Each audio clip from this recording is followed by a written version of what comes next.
تو ہماری دو عیدیں، عید الفطر رمضان کے ساتھ اور عید الاضحیٰ حج کے ساتھ. اور اس میں خاص بات نوٹ کیجئے، حج وہ عبادت ہے جو ایک مقام پر ہوتا ہے، ساری دنیا میں تو نہیں ہو سکتا. وہاں تو ساری دنیا سے لوگ چل کر آئیں گے تو حج کریں گے، وہاں آنا پڑے گا. وہاں لیشہدوا منافع لہم، آئے پیدل آئے، اونٹنیوں پر آئے، جہازوں پر آئے، جیسے بھی آئے یہاں آئے. اس کے اندر یہ کیا ہے کہ اس کا ایک جو رکن تھا قربانی، اسے وسعت دے دی گئی پوری دنیا میں. حج وہاں، قربانی ہم یہاں کر رہے ہیں. حج تو یہاں نہیں ہو سکتا. یہ قربانی کے ذریعے سے اس کی ایک برکت کو، اس کی ایک شان کو، اس کی ایک کیفیت کو جو ہے، اس کو گویا کہ یونیورسلائز کر دیا گیا پوری دنیا میں جہاں بھی مسلمان ہیں. قربانی دے. سنت ابیکم ابراہیم، تمہارے باپ ابراہیم کا طریقہ ہے. اس نے اپنے بیٹے کو قربانی کے لیے کرنے کے لیے تیار ہو گیا تھا. تم یاد کرو. اب یہاں میں اس لیے ذکر کر رہا ہوں اس کا کہ اس وقت اگرچہ یہ بات ہوئی ہے کہ جس قدر زور پہلے تھا قربانی پر اسلام کے اندر، اسلامی نظام میں، اسلام میں آ کر اتنا نہیں رہا ہے. اس لیے کہ یہودیوں کے ہاں تو قربانی تھی ہی صرف قربانی، لہذا وہ قربان گاہ کہلاتا تھا. جو ان کا جو ہے خیمہ ہوتا تھا عبادت کا، قربان گاہ. اور جو یروشلم میں جو ان کا جو مسجد تھی، جو ہیکل سلیمانی، وہ بھی قربان گاہ، قربان دیتے تھے. سب سے بڑی عبادت یہی تھی. نماز کا معاملہ اتنا اہم نہیں تھا جتنا کہ امت مسلمہ میں آگے ہوا ہے. ہمارے ہاں کیا ہوا ہے کہ حج کا جو ہے معاملہ، حج کے موقع پر قربانی. اس میں خاص نقطہ میں آپ کو یہ بتا دیتا ہوں کہ ہمارے ہاں منکرین حدیث ایک ایسا طبقہ رہا ہے جو قربانی کے خلاف، یہ ضیاع ہوتا ہے، گوشت ضائع ہوتا ہے، فلاں ہوتا ہے، پیسے ضائع ہوتے ہیں، اس سے غریب کو کسی کو دے دو پیسے. قربانی کی جگہ قربانی ہی ہوگی، کوئی اور شے نہیں ہو سکتی. اور ضائع کہاں ہوتا ہے؟ یہاں کہیں ضائع ہوتا ہے گوشت؟ ایک بوٹی تک ضائع نہیں ہوتی، اس کی کھالیں ضائع نہیں ہوتی، اس کے روزے ضائع نہیں ہوتے. اب تو کوئی چیز آپ چھوڑتے ہی نہیں کہ جو اس کی استعمال نہ کر دیتے. اب اس کا خون بھی جو ہے وہ جمع کر کے جو ہے وہ مرغیوں کی جو خوراک ہے اس میں شامل کیے جاتے ہیں. کوئی شے ضائع نہیں ہوتی. ہاں وہاں ضیاع ہوتا تھا، لیکن ایک دور تک بات کیا تھی کہ اس جگہ کے رہنے والوں کے پاس ذریعہ معاش کوئی اور تھا ہی نہیں. کوئی بھیڑیں بکریاں پال لی تو ان کو اچھی قیمت مل جاتی تھی قربانی کے لیے جب حاجی آتے تھے. یہ ان کا معاش کا ایک سپورٹ ہو گئی. چلے آ رہے ہیں بکرے، حبشہ سے آتے تھے، جیسے ہمارے یہاں ڈیرہ غازی خان سے آ رہے ہیں، کہیں اور سے آ رہے ہیں. یہ قربانی کے جانور آتے تھے. پھر یہ کہ وہاں کے لوگ جو ہے وہ اس قربانی کے گوشت کو سکھا کر پورا سال کھاتے تھے. ان کے پاس تھا کیا؟ یہ اللے تللے تو نہیں تھے جو آج ہیں. یہ تیل کی دولت ہے جس کی وجہ سے جو ان کے یہاں عظیم انقلاب آ گیا ہے وہ آپ کو معلوم ہے. لیکن یہ تو 100 سال کے اندر اندر کی بات ہے. اس سے پہلے کیا تھا؟ یہاں کچھ بھی نہیں تھا. حاجی ہی جا کے صدقہ خیرات بھی کرتے تھے وہاں پر. حاجی ہی جو ہے وہ قربانی بکرا خرید رہے ہیں تو وہاں کے لوگوں کو نفع ہو رہا ہے نا. پھر وہ گوشت کتنا کھا جائے گا حاجی؟ وہ تو ظاہر بات ہے وہی کھاتے تھے. وہ کھڑے رہتے تھے. میں نے خود سن 62 کے اندر دیکھا ہے کہ کھڑے رہتے تھے بدو لوگ آ کر، اور جو بھی جانور دیکھا اس کو فوراً جو ہے وہ لے گئے.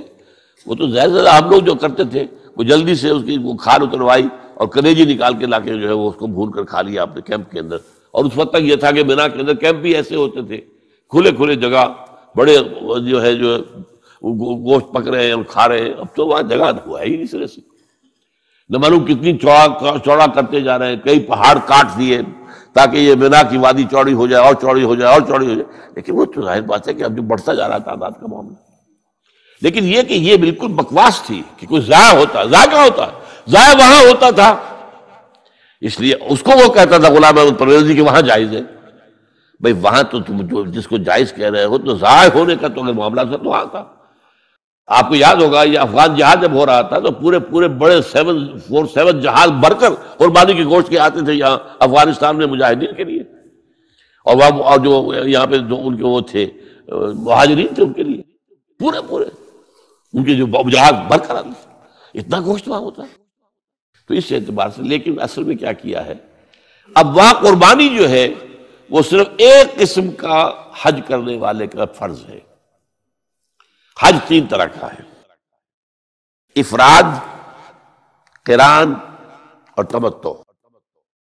افراد یہ ہے کہ آپ نے حج کا احرام باندھا، اب وہاں جا کر آپ کوئی تمتع نہیں کریں گے، یعنی کوئی عمرہ نہیں کریں گے، وہی احرام باندھے رکھیں گے، 8 ذی الحجہ تک جائیں گے، اس کے بعد مکے جائیں گے، وہاں سے منا اور عرفات آ کر پھر واپس آ کر جو ہے یہ افراد کہلاتا ہے، اس کے اوپر قربانی فرض نہیں ہے۔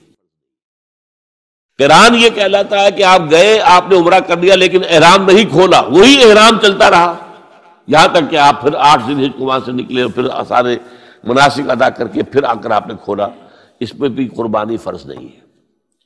ہاں جنہوں نے تمتع کیا، تمتع اسے کہتے ہیں کہ ایک ہی سفر میں آپ دونوں مزے لوٹ رہے ہیں۔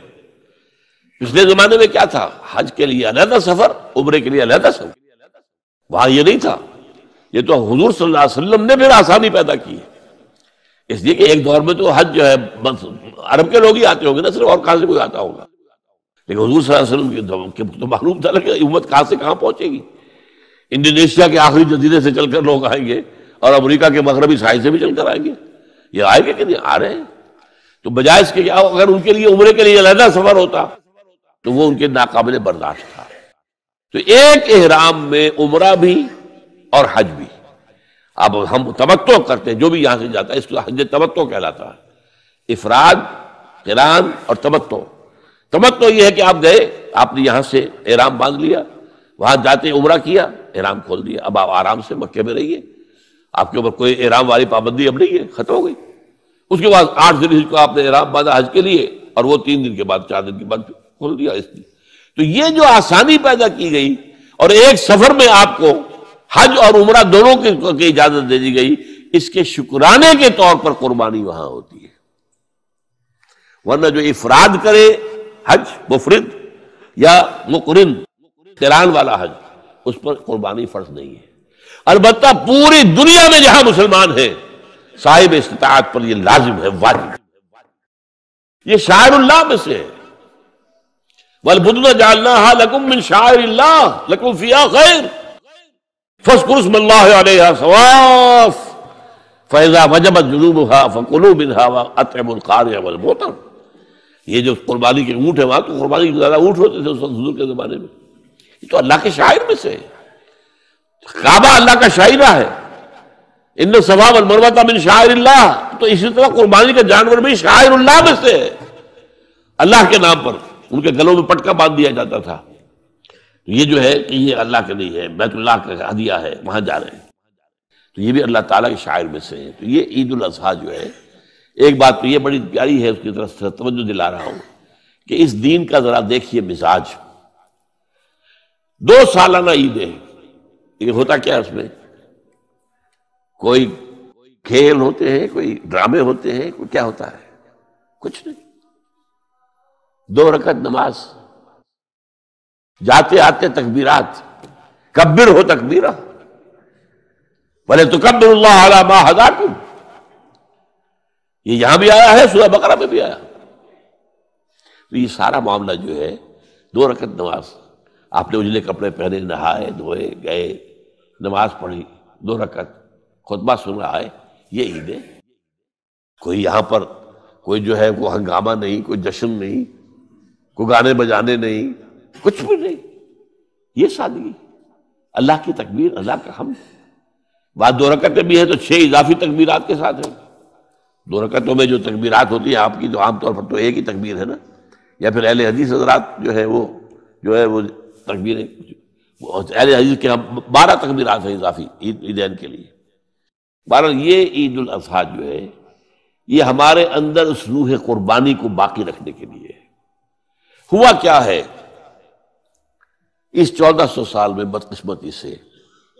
ایک طرف تو شکر ادا کیجئے کہ کم سے کم دین کا ڈھانچہ برقرار ہے، حج ہو رہا ہے، 30 لاکھ آدمی حج کر رہے ہیں، عمرہ ہو رہا ہے، لاکھوں آدمی عمرہ کر رہے ہیں، اسلام کا ڈھانچہ تو کچھ نہ کچھ ہے نا، روح نہیں ہے۔ نماز و روزہ و قربانی و حج یہ سب باقی ہے، تو باقی نہیں ہے۔ عقل و دل و نگاہ کا مرشد اولی ہے عشق، عشق نہ ہو تو شرع و دین متقدع تصورات۔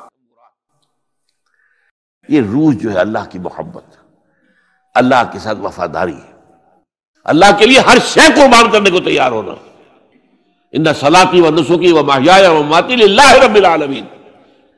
جب تک یہ روح نہیں ہوگی، اسی لیے فرمایا سورہ حج میں لن ینال اللہ لحومها ولا دماؤها ولکن ینالہ التقوی منکم.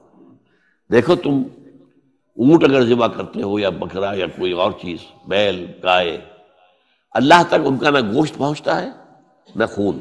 لن ینال اللہ لحومها ولا دماؤها ولکن ینالہ التقوی منکم. ہاں اگر تقوی تمہارے اندر ہے وہ اللہ تک پہنچ جاتا ہے.